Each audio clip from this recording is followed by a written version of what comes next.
by with the news wherever you are tonight. But from all of us on the 10 team, thanks for watching and good night. Thanks, Hugh. Good evening and welcome to the Late Look North.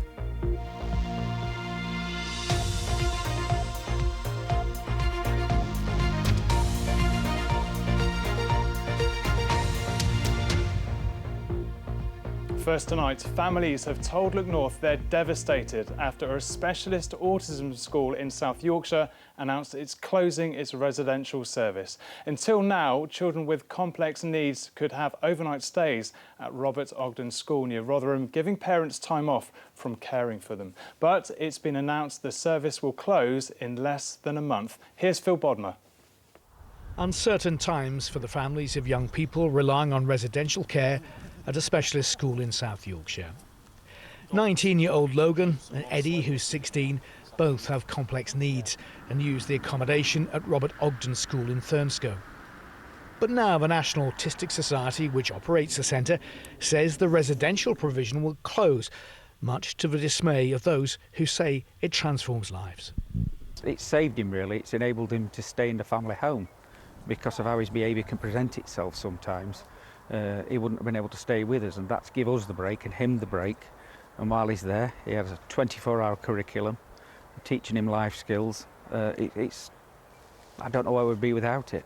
And there's a lot of families that are at crisis point again now. Parents claim the closure announcement came out of the blue with just 4 weeks' notice and no consultation. No one sat us down, we haven't had a meeting with anybody, we've literally just all received a letter, every single one of us. A blanket letter, it's very depersonalised, to basically say you've got 4 weeks. It's unrealistic, 4 weeks. 4 weeks when children need structure, routine, change. Change for someone on the spectrum takes a long time. The National Autistic Society told us, "We are deeply sorry we had to make difficult decisions when setting our budget for 2023-24 to ensure that the organisation did not incur further financial losses. We know this will be worrying for staff and families we support. Our priority is to support those groups as we navigate this period." For Logan and Eddie, the opportunity for residential care provides multiple benefits. It's like a second family basically, so they've helped me learn how to cope with my anxiety and how to access public transport and how to just try and fit into society in this day of age. And it's a big scary world out there, and if it weren't for me going to that residence, I don't think I would be in the same situation where I am. When I first started going there, I wasn't very good at coping with life skills, but the longer I've been going there, the better I've been getting at my own independence and stuff. And I thought, well, if I keep on going there until I leave school, then I could possibly even be able to live completely by myself. The National Autistic Society says it will do everything it can to support any pupils leaving and will work with parents, providers and local authorities. Those facing the prospect of change may feel the desire for more stability. Phil Bodmer, BBC Look North, Thurnscoe. A search has begun to find an investor and an operator to run Doncaster Sheffield Airport if the site can be acquired from its owners. The airport closed last November when owners Peel Group said the business was no longer financially viable. Doncaster's mayor, the Mayor of South Yorkshire and the city's MPs have been working together to try to get the airport reopened. The council going out to look for potential investors is contingent on Peel agreeing with the council to a lease for the council to have for the airport, and those negotiations are ongoing. But it's a sign of the real commitment across all political parties, across Doncaster, to get the airport reopened, because we know what an important asset it is. A man's been arrested on suspicion of arson after a fire at a derelict building in Leeds. It started just before 5 this morning in the Kirkgate area.